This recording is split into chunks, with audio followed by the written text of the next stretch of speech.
শ্যামপুর গ্রামে রাতের নিস্তব্ধতা এক পরিচিত দৃশ্য। কেবল পাতার মর্মর আর ঝিঁঝি পোকার একটানা ডাক সেই নীরবতাকে আরও গভীর করে তোলে। কিন্তু আজ রাতের চিত্র ভিন্ন। যে কৃষক দিনের শেষে ক্লান্ত শরীরে ঘুমিয়ে পড়ত, সেও আজ কালনীর শাখা নদী সুলিনার তীরে ভিড় করেছে। কারণ একটাই, একটি নারীর লাশ ভেসে উঠেছে সেখানে। সকলে নিজেদের মতো করে বলাবলি করছে, লাশটিকে চেনার চেষ্টা করছে, কিন্তু কেউই সফল হচ্ছে না। নির্মম সত্য হল, কেউ মহিলাটির মাথা কেটে ফেলেছে। এখন চারদিকে লোক পাঠানো হয়েছে সেই ছিন্ন মাথার খোঁজে।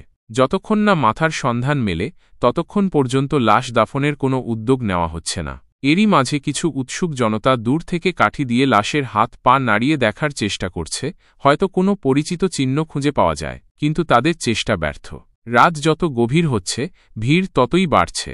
কিছুক্ষণ ভিড়ের চাপ কমলেও হঠাৎ শোনা যায় শেখের বাড়ির সুলেখাকে খুঁজে পাওয়া যাচ্ছে না। ভাইয়ের সাথে ঝগড়া করে রাগে ঘর ছেড়ে বেরিয়ে গিয়েছিল সে, তারপর থেকে তার আর কোনো খবর নেই। সৎ মাও সুলেখার কোনো খোঁজ নেয়নি, এমনকি তার মাও এখনও আসেনি। কেবল সুলেখার বড় ভাই জামাল শেখ লাশটির পাশে বুকফাটা কান্না করছে। অনেকেই তাকে শান্ত করার চেষ্টা করছে, কিন্তু তার কান্নার বেগ থামানো যাচ্ছে না। বারবার মাটিতে আছাড় খেয়ে সে আর্তনাদ করছে। সকালে ঝগড়ার সময় সে তার ছোট বোনকে বলেছিল, যা দূরে গিয়ে মর্গে।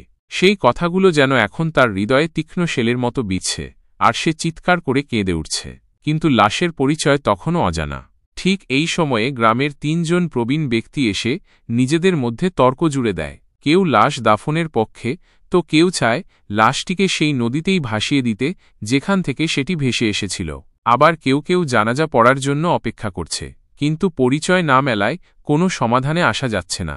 হঠাৎ একটি চিৎকার শুনে সবাই সেদিকে ছুটে যায়। সেখানে দেখা যায় 12-13 বছর বয়সী একটি ছেলে মাটিতে হোঁচট খেয়ে পড়ে আছে। কিন্তু তার চিৎকারের কারণ ভয়। কারণ সে যার সাথে ধাক্কা খেয়েছে সেটি আর কিছুই নয়, সেই অজ্ঞাত লাশের কাটা মাথা। কেউ মাটিতে সামান্য গর্ত করে সেটি লুকিয়ে রেখেছিল, কিন্তু মাটি আলগা থাকায় ছেলেটি তাতে হোঁচট খায়। এরপরই শুরু হয় কান্নার রোল। সুলেখার নাকের ফুল দেখেই সকলে চিনে ফেলে এটি সুলেখারই লাশ। সঙ্গে সঙ্গেই ২-৩ জন ছুটে গিয়ে মাথাটি নিয়ে এসে লাশের পাশে রাখে। জামাল শেখ এবং তার আত্মীয় স্বজনদের বুকফাটা কান্না যেন আকাশ বাতাস ভারী করে তোলে। গ্রামের মাতব্বরদের মধ্যে ২-৩ জন এই লাশের জানাজা করে দাফন করতে রাজি নয়। ৪-৫ জন তাদের সাথে কোরআন হাদিস নিয়ে বিতর্কে জড়িয়ে পড়ে। এমনকি গ্রামের মসজিদের মৌলানার সাথেও করিম মওলা ও তার ছেলে রহমান মওলার তীব্র বাক্য বিনিময় হয়। শেষ পর্যন্ত কোনো মীমাংসা না হওয়ায় ২-৩ জন মিলে কোনোমতে জানাজা সেরে লাশ দাফন করে। সেই সময় গ্রামের হেডমাস্টার সবুজ মিয়াও সেখানে উপস্থিত ছিলেন। এই কাজে উৎসাহ দেওয়ার জন্য পরদিন এক সালিশে তাকে দোষী সাব্যস্ত করা হয়। সপ্তাহ খানেকের মধ্যে এই ঘটনা গ্রামের মানুষের মুখে মুখে ছড়িয়ে পড়ে। কেউ কেউ রটাতে শুরু করে যে সবুজ মিয়ার সাথে সুলেখার প্রেমের সম্পর্ক ছিল। এর জের ধরে কয়েকদিন পর আবারও সালিশ ডাকা হয়। যে ৩ জন লাশ দাফন ও জানাজা করতে বাধা দিয়েছিল, তাদের রায় অনুযায়ী সবুজ মিয়াকে একঘরে করে রাখা হয়। আসলে সেই ৩ জন এতটাই প্রভাবশালী ছিল যে তাদের মুখের উপর কথা বলার সাহস কারও ছিল না। তাদের মধ্যে রহমান মওলা পরের মাসেই চেয়ারম্যান পদে প্রতিদ্বন্দ্বিতা করতে যাচ্ছিল, তাই তার সাথে কেউ বিবাদে জড়াতে চায়নি। ফলস্বরূপ নিরীহ সবুজ মিয়াকে এড়িয়ে চলতে শুরু করে সবাই। তবে সুলেখার ভাই জামাল শেখের সাথে তার বন্ধুত্ব অটুট ছিল, তাই জামাল সবুজ মিয়াকে নিজের বাড়িতে এনে খাইয়ে দিত। এর মধ্যে গ্রামের লোকেরা প্রায় সুলেখার কথা ভুলে যায়। ২ সপ্তাহ পর একদিন গ্রামের মসজিদের ইমাম ইসমাইল মিয়া ফজরের আজান দিয়ে গিয়ে এক বীভৎস দৃশ্য দেখে ভয়ে চিৎকার করে অজ্ঞান হয়ে পড়েন। সকালে সকলে তাকে অজ্ঞান অবস্থায় মসজিদে খুঁজে পায়। কেন তিনি অজ্ঞান হয়েছিলেন তা কেউ বলতে পারে না। অনেকক্ষণ পর জ্ঞান ফিরলে তিনি সকলকে নিয়ে যান যেখানে সুলেখার লাশ দাফন করা হয়েছিল। সুলেখার কবরের পাশে একটি জারুল গাছ ছিল। সেই গাছের একটি ডালে ঝুলছিল করিম মওলার ছিন্ন ভিন্ন দেহ। প্রথমে কেউ তাকে চিনতে পারেনি, কিন্তু গাছের গোড়ায় কে যেন তার কাটা মাথাটি যত্নের সাথে সাজিয়ে রেখেছিল। দৃশ্যটি দেখে অনেকেই সহ্য করতে পারেনি। শেষ পর্যন্ত পুলিশ ডেকে পাঠানো হয়। পুলিশ এসে লাশ নিয়ে যায় ময়নাতদন্তের জন্য। এর মধ্যে রহমান মওলা তার পিতার এই পরিণতি দেখে ক্ষিপ্ত হয়ে ওঠে। বিকেল না গড়াতেই সে সবুজ মিয়ার বাড়িতে আগুন ধরিয়ে দেয় এবং সবাইকে বলতে থাকে যে সবুজ মিয়া গুন্ডা লাগিয়ে তার বাবাকে হত্যা করিয়েছে। এই সময় তার সাঙ্গপাংরা মিলে সবুজ মিয়াকে গাছের সাথে বেঁধে ইচ্ছামতো মারধর করতে থাকে। মার খেয়ে সবুজ মিয়া অজ্ঞান হয়ে গেলে তাকে স্কুলঘরের একটি কক্ষে বন্দী করে রাখা হয়। গ্রামের লোকেরা গোপনে সুলেখার ভূতের কথা বললেও রহমান মওলার সামনে ভয়ে কেউ মুখ খুলতে সাহস পায়নি। এরপর থেকে 2 দিন ধরে বন্দী থাকে সবুজ মিয়া সেই স্কুলঘরে। সকালবেলা এসে রহমান মিয়ার লোকেরা তাকে খাবার দিয়ে যায়। সবুজ মিয়ার খাওয়া শেষ হলেই আবার মার শুরু হয়। শেষে অজ্ঞান হয়ে পড়লে তাকে দড়ি দিয়ে বেঁধে রেখে যায় রহমান মওলার লোকজন। এর 3 দিন পরেই আবার শ্যামপুর গ্রামে শোরগোল ওঠে। এবার ভোরবেলা পাওয়া যায় রহমান মওলার মাথা কাটা লাশ। গ্রামের লোকেরা 2টি মাথা কাটা লাশ দেখেছে, কিন্তু এই রহমান মওলার লাশের পায়ের দিকটা ছিল না, পাশেই পড়েছিল হাড়গোড়, যেন কেউ এসে লাশটিকে খেয়ে গেছে। এবার পুলিশ এসে সবাইকে জিজ্ঞাসাবাদ শুরু করে এবং গ্রামের বেশ কয়েকজন ভয়ে পালিয়ে যায়। কিন্তু রহমানের ভাই রহিম মওলা পুলিশকে ঘুষ দিয়ে বিদায় করে দেয়। গ্রামবাসীরা স্বস্তি পেলেও ভয়ে দিনের বেলাও ঘর থেকে বের হওয়া বন্ধ করে দেয়। সবুজ মিয়ার উপর নির্যাতন বন্ধ করা হয়, কিন্তু তাকে বন্দী করে রাখা হয় সেই স্কুলঘরেই। এর 7 দিন পর 2জন লোকের মাথা কাটা লাশ পাওয়া যায়। এই 2জন হল গ্রামের সেই 2 মুরব্বি যারা সুলেখার লাশ দাফনে বাধা দিয়েছিল, যারা তার জানাজা পড়তে চায়নি। এরপর গ্রামবাসীরা প্রায় চুপ হয়ে যায়। যারা সেই রাতে মুরব্বিদের সাথে গলা মিলিয়েছিল তারা দূরের গ্রামে পালিয়ে যায়। এর মধ্যে পুলিশ এসে 2বার সবাইকে জিজ্ঞাসাবাদ করে, কিন্তু খুনি ধরা পড়ে না। এর ঠিক 2 দিন পরে অমাবস্যার রাতে রহিম মওলা তার ঘরের খাটে শুয়ে আছে। এই কদিনের মধ্যেই সে নিজের ক্ষমতা দেখাতে এলাকায় টহল দিতে শুরু করেছে। মোটর সাইকেল নিয়ে এলাকার বখাটে ছেলেদের সাথে ঘুরে ঘুরে নিজেকে বাপ ভাইয়ের যোগ্য উত্তরসূরি হিসেবে জাহির করেছে। সারাদিন ঘোরাঘুরি করে সে খুব ক্লান্ত ছিল। পাশের মকবুল বুড়োর একটি খাসি জবাই করে খেয়ে শান্তির ঘুমিয়েছিল সে। প্রতিদিনের চেয়ে এই অমাবস্যার রাত ছিল আরও বেশি নিস্তব্ধ। রহিম মওলা গভীর ঘুমে আচ্ছন্ন। এমন সময় দরজায় টোকা পড়ে। গুনে গুনে 3টি টোকার শব্দ হয়, আর তাতেই রহিম মওলার ঘুম ভেঙে যায়। কিন্তু দরজা খুলে হতভম্ব হয়ে পড়ে সে। দেখে তার সামনে দাঁড়িয়ে আছে একটি লাশ। দেখেই ভয়ে তার মুখ দিয়ে কথা বের হয় না।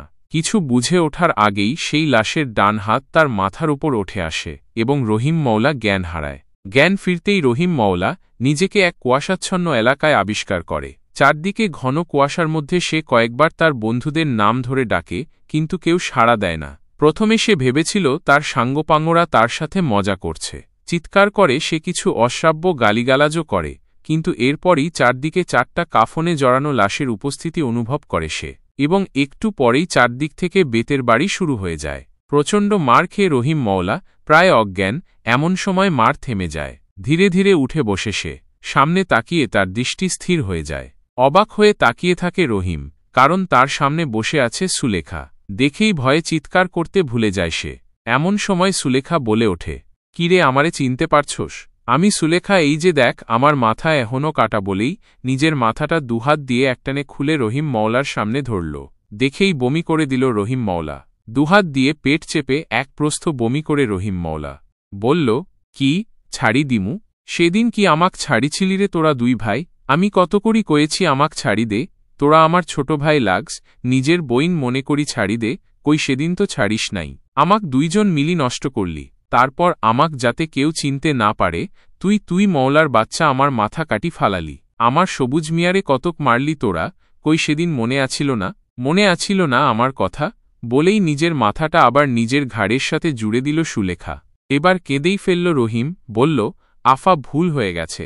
আফা, তুমি আমারে এবারের মতো মাফ করি দাও আফা। আমি কইতাসি আমি এর পেরাচিত্ত করি ছাড়ুম। এবার খিলখিল করে হেসে উঠল সুলেখা। সেই হাসি শুনে কাঁপতে শুরু করে দিল রহিম মওলা। আস্তে আস্তে সামনে এগিয়ে আসছে সুলেখা। সামনে ভয়ার্ত রহিম মওলা। তারপর রহিমের ধরে একটানে ছিঁড়ে ফেলল তার মাথাটা। গলগল করে রক্ত পড়ছিল সেই কাটা মাথা থেকে। মাথাটা হাতে নিয়ে গা হিম করা একটা চিৎকার দিয়ে কেঁদে উঠল সুলেখা। এই ঘটনার কিছুক্ষণ পর নিজের চোখে মুখে জলের ঝাপটা খেয়ে জেগে উঠল সবুজ মিয়া। সপ্তাহখানেক ধরে এভাবেই তার ঘুম ভাঙে। মওলাদের কেউ একজন চোখে মুখে পানি ঢেলে দেয়, তারপর খাবার দেয়। তার কিছু খায়, কিছু খায় না। তারপর শুরু হয় মার। আজকে তাই জেগেও চোখ বন্ধ করে রেখেছিল সে, কিন্তু মাথায় একটা কোমল স্পর্শ পেয়ে চোখ মেলে দেখে তার সামনে দাঁড়িয়ে আছে সুলেখা। আস্তে আস্তে উঠে বসল সবুজ। শরীরে এতদিন না খাওয়ার ফলে শক্তি নেই, কিন্তু কেন যেন নিজের চোখকে খুব বিশ্বাস করতে ইচ্ছে করছে তার। সে বলল, সুলেখা তুই? হ্যাঁ, আমি মইরা গেছিলাম। আজকা আমার মুক্তি হইতাসি, তাই শেষবার তোমারে দেখতে আইলাম। বলেই কেঁদে ফেলল সুলেখা। আমার বিশ্বাস হইতেছে না রে, তুই কেমনে মরলি রে? চোখ বড় বড় করে বলল সবুজ মিয়া। এত শুইনে কোনো লাভ নাই মাস্টার, তুমি আস্তে আস্তে ওঠ, নাও আমি তোমারে শেষবারের মতো খাওয়াই দিতাছি 2টা ভাত, বলে পাশে রাখা থালা থেকে ভাত খাইয়ে দিল সুলেখা সবুজকে। সবুজ নিজের চোখকে বিশ্বাস করতে পারছে না। কোনো কিছুর সাথে কোনো কিছু মেলাতে মেলাতে ক্লান্ত হয়ে শেষে ভাত খেতে শুরু করল মন্ত্রমুগ্ধের মতো। খাওয়া শেষে সুলেখা বলল, আমি যাই মাস্টার, তুমি কয়দিন পর সুন্দর দেখে একটা নিকা কইরো, আমাকে ভুলি যাইও মাস্টার, বলেই পা বাড়াল সুলেখা। এতক্ষণ ঘোরের মধ্যে থাকলেও এখন জ্ঞান ফেরে সবুজ মিয়ার। দৌড় দেয় দরজার দিকে। দরজা খোলাই ছিল। খুলে দেখে ভোর হয়ে গেছে, সূর্য প্রায় উঠে গেছে, আর সেই সূর্যের দিকে আস্তে আস্তে এগিয়ে চলেছে সুলেখা। কিন্তু সবুজ আর দৌড়ায়নি সুলেখার পেছন পেছন, কারণ সুলেখা এগিয়ে চলেছিল তার শেষ ঠিকানা সেই কবরের দিকে।